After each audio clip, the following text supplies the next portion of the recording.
A igreja não é uma interrupção do plano de Deus com Israel, mas é a realização das profecias concernentes ao Israel verdadeiro.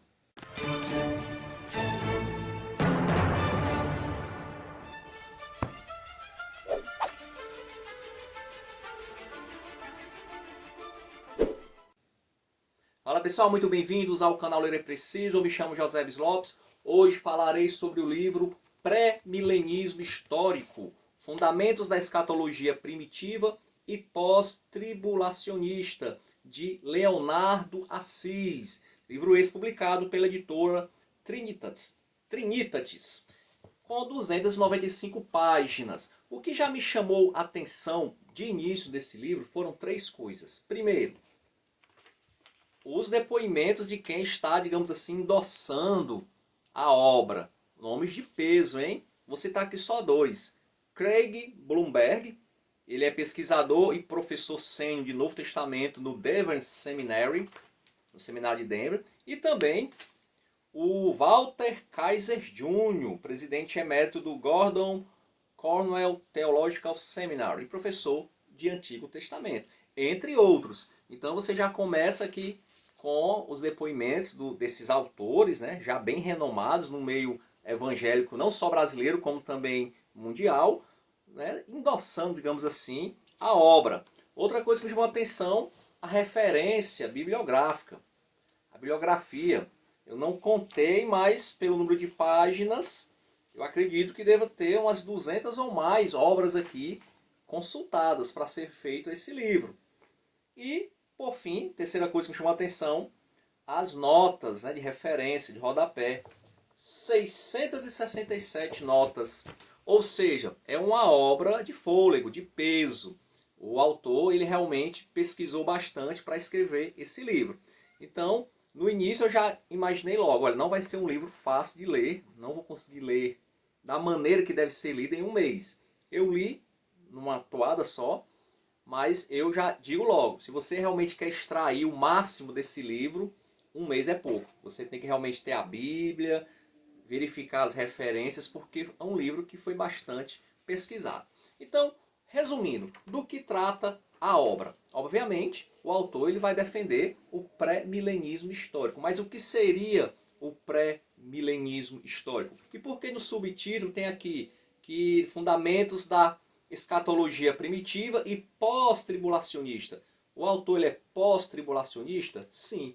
O pré-milenismo histórico, via de regra, se não todos, né, mas geralmente, eu acho que todos, enfim, o pré-milenista ele é pós-tribulacionista, diferente da outra corrente pré-milenista, que é talvez a mais conhecida aqui no Brasil, até porque a maior denominação evangélica do Brasil, a Assembleia de Deus, ela não é pré-milenista histórica, ela é pré-milenista dispensacionalista, ou seja, ela acredita que a igreja ela vai ser arrebatada antes da tribulação, ou seja, ela é pré-tribulacionista. Mas falaremos mais sobre esses termos no decorrer do vídeo. O livro ele é composto por 9 capítulos. Não falarei capítulo por capítulo aqui, até porque você tem que adquirir a obra, né? Mas tem 2 capítulos que me chamaram mais atenção. O primeiro capítulo vai falar sobre a apostasia, a revelação do anticristo, grande tribulação. O capítulo 2, sobre o pós-tribulacionismo, ou seja, a volta de Cristo após a grande tribulação. O capítulo 3, bem interessante, porque pós-tribulacionismo na patrística.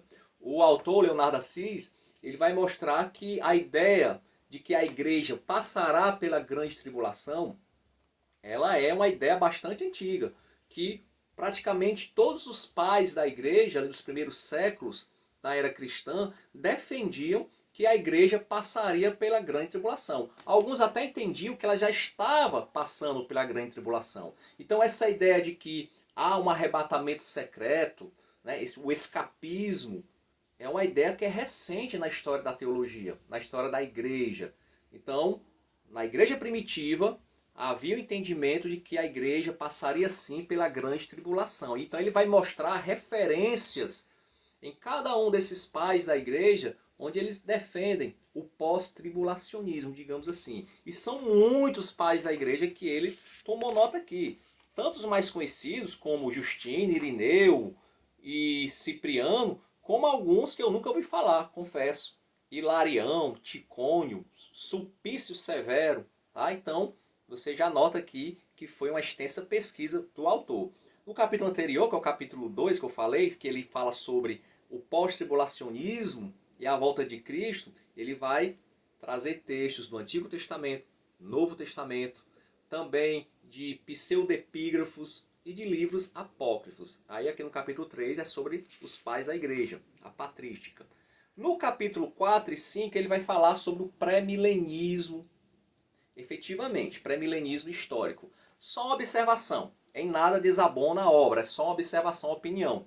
Eu acho que esses capítulos 4 e 5 deveriam vir na frente. Por quê? Porque antes de você defender o pós-tribulacionismo, primeiramente você tem que mostrar o pré-milenismo. Porque o pré-milenismo, o que é o pré-milenismo? Que Cristo ele retorna, ou antes da tribulação, ou no início da tribulação, mas ele retorna antes de um reino milenar, que é esse reino de 1000 anos. Só que existem outras correntes, como o pós-milenismo, como amilenismo, que já entendem diferente isso. Então, no meu modo de ver, antes de você defender que há um arrebatamento antes da tribulação ou depois desse período de grande tribulação, que seria o pré-tribulacionismo e o pós-tribulacionismo, primeiramente a gente tem que fechar o pré-milenismo. Mas é só uma opinião, em nada vai afetar a leitura, estando aqui no capítulo 4 ou capítulo 5, tá certo? O capítulo 4 é o pré-milenismo, a volta de Cristo antes do milênio, vai defender o pré-milenismo, o significado do milênio, o conceito de milênio, a promessa milenar de Cristo e a esperança dos apóstolos. E no capítulo 5, que para mim é o melhor capítulo de todos, pré-milenismo histórico versus pré-milenismo dispensacionalista. Aqui sim, aqui eu achei fantástica a abordagem, ele vai diferenciar os dois pré-milenismos. Eu, por exemplo, eu sou assembleano há mais de 20 anos. E a Assembleia de Deus ela é dispensacionalista. E eu nunca estudava na escola dominical, tá lá na declaração de fé da igreja, mas nunca me entrou muito bem essa ideia de que Cristo retorna em duas fases. Primeiramente, arrebata os vivos que são salvos. Aliás, ressuscita os mortos que são salvos, arrebata os salvos em Cristo, fica lá 7 anos no céu, na boda do Cordeiro, nas bodas do Cordeiro, enquanto aqui na terra tem a grande tribulação.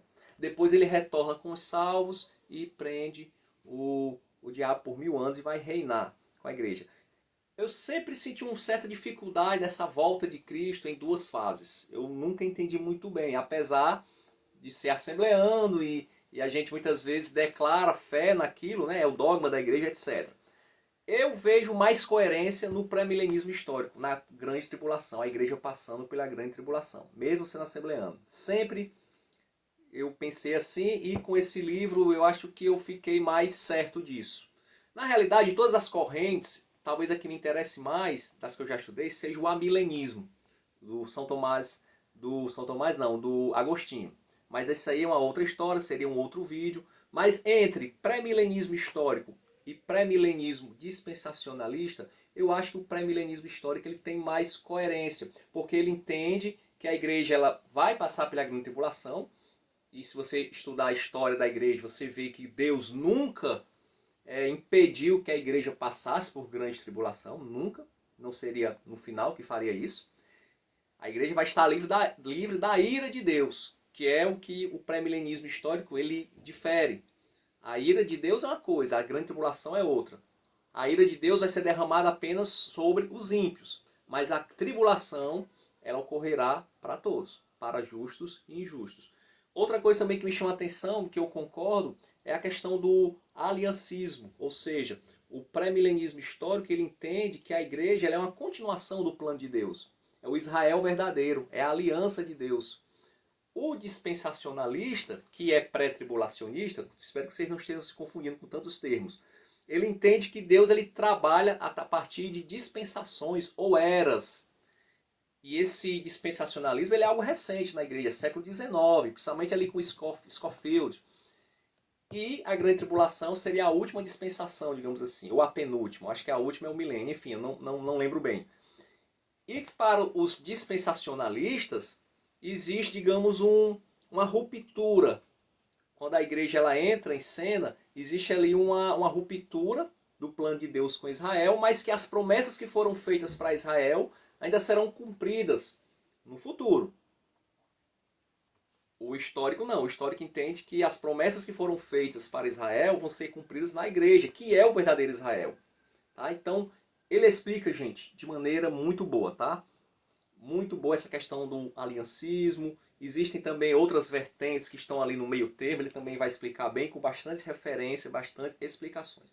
No capítulo 6, 7, 8 e 9, digamos que é um comentário que ele faz do Apocalipse, onde ele vai explicar, a partir do ponto de vista pré-milenista histórico, o que são os 144 mil selados, a grande multidão, os selos, as trombetas, as taças, o dragão, a mulher e o seu descendente, a besta, o falso profeta, enfim, todos aqueles principais temas do Apocalipse, o autor, Leonardo Assis, ele vai explicar a partir do ponto de vista pré-milenista histórico. Ok? Então é um livro mais do que recomendado, muito bom livro, principalmente se você gosta da área da escatologia. Talvez se a escatologia não seja o teu principal assunto das teologias sistemáticas, talvez você não goste tanto porque é um livro que exige, é um livro que dá trabalho ler, estudar, tá certo? Não é um livro fácil. Não que o autor não tenha sido claro e objetivo, e uma linguagem acessível. Não, é porque são muitas informações. E a escatologia é um tema da teologia sistemática que ela traz muitas dificuldades, porque muitas vezes é muito especulativo. É algo que ainda vai acontecer.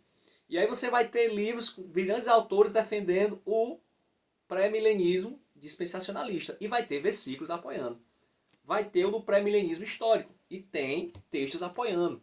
Se você pegar algum livro de um milenista ou de um pós-milenista, você vai ter textos também apoiando. Ou seja, e no final das contas, você vai ter que escolher um pela fé.